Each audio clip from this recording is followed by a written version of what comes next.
Et bonjour à tous, j'espère que ça va bien pour vous. Pour ma part, ça va nickel.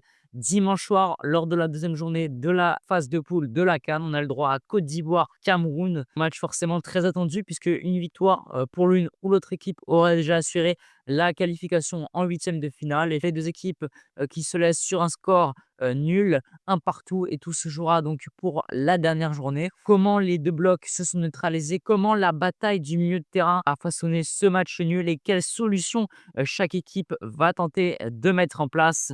C'est parti générique. Simplicity. Spectacular simplicity. Oh, Bullish turned them well. He's got Junior in a good position.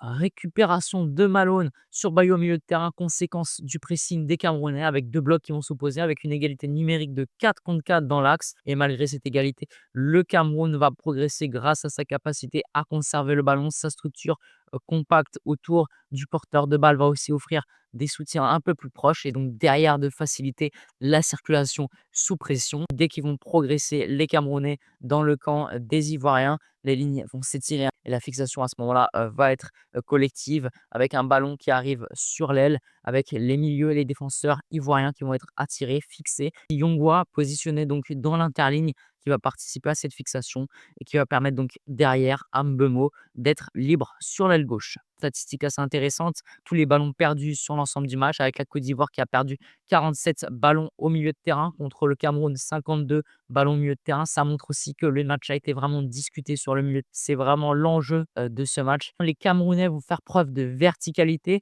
sur une séquence de sortie de balle avec le gardien et les deux centraux qui vont former une ligne de 3 pour relancer. Nous, normalement, le troisième défenseur central va s'excentrer sur la droite, qui va pouvoir permettre d'étirer le bloc ivoirien, et cette largeur derrière va créer des espaces où les Camerounais vont pouvoir se placer et progresser. Baleba va décrocher, et ça va attirer Seko Fofana dans sa course et ouvrir un couloir pour Mbeumo, isolé sur l'aile gauche. La progression va donc aboutir à un centre, puis une frappe dans la surface. Une action qui montre aussi la dangerosité camerounais quand ils peuvent exploiter la fixation, le jeu entre les lignes. L'objectif des Camerounais dans ce match, c'est vraiment ouvrir les lignes au maximum des Ivoiriens pour vraiment accélérer vers l'avant. Le Côte d'Ivoire va se placer en 4-1-3-2.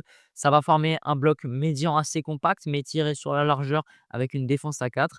Le Cameroun qui cherche à exploiter les espaces sur les largeurs, à ouvrir les lignes ivoiriennes qui vont derrière être obligés de défendre plusieurs zones. Pour progresser, malgré le bloc ivoirien assez dense, les Camerounais vont jouer ici un long ballon vers Namasso. Dans l'interligne, 3 défenseurs et un milieu vont limiter ses options, vont refermer sur lui les solutions de passe et derrière récupérer le ballon. Statistique intéressante à prendre en compte sur ce match, la Côte d'Ivoire a récupéré plus de ballons que le Cameroun dans sa moitié de terrain. Et par contre, au milieu de terrain, la bataille est toujours équilibrée avec 18 récupérations pour la Côte d'Ivoire contre 15 pour le Cameroun. Sur cette séquence, la Côte d'Ivoire va se retrouver sous pression sur l'aile droite avec Doué, porteur du ballon, qui va te confronter à un pressing coordonné de Yongwa. Le pressing oblige à Doué donc de transmettre rapidement vers Kessié, pendant qu'Avom, lui, va suivre le milieu et va le refermer dans son couloir avec Yongwa qui va arriver sur lui. Cette pression coordonnée va pouvoir limiter la possession ivoirienne. Le ballon qui va jouer précipitamment, donc ça va conduire aussi à une faute des Camerounais. Ça va offrir un coup franc pour la Côte d'Ivoire et donc une récupération de la possession. Et donc cette séquence, ça montre la capacité des Camerounais à imposer un surnombre, à presser, mais aussi, attention, à provoquer des erreurs. Les Ivoiriens qui vont pouvoir exploiter un peu ces situations. On va voir comment les Ivoiriens font pour progresser, pour attaquer la surface camerounaise. Et ici, avec une progression rapide vers la surface et aussi un jeu en triangle, l'objectif est de trouver Amad Diallo sur l'aile avec ses centres qui permettent de créer des occasions ensuite pour Bayo, souvent trouvé dans la surface. La tête ici va passer hors du cadre et c'est pas la seule séquence où Amad Diallo va être recherché puisqu'il est vraiment la clé dans le plan de jeu offensif ivoirien qui va multiplier les centres et une très bonne qualité de centre qui va vraiment faire la différence. Et ici aussi sur une autre action avec Guilain Conan qui va gagner son duel en 1 contre 1, renverser ensuite le jeu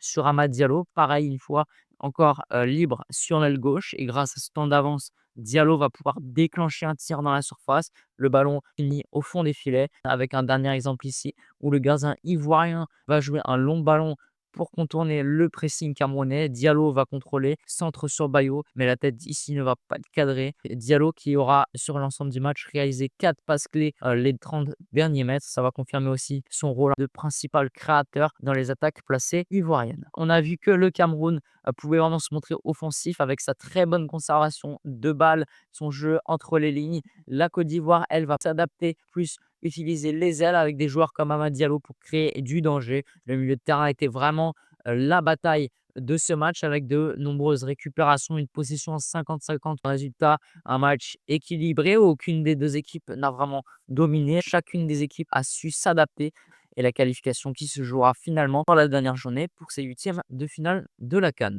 Si vous avez aimé cette vidéo, n'hésitez pas à liker, partager, vous abonner. Votre soutien est toujours important, surtout que ces vidéos me prennent un temps vraiment monstrueux. Si vous avez des retours à faire sur la vidéo, n'hésitez pas à commenter. C'est toujours important à prendre pour l'amélioration des vidéos.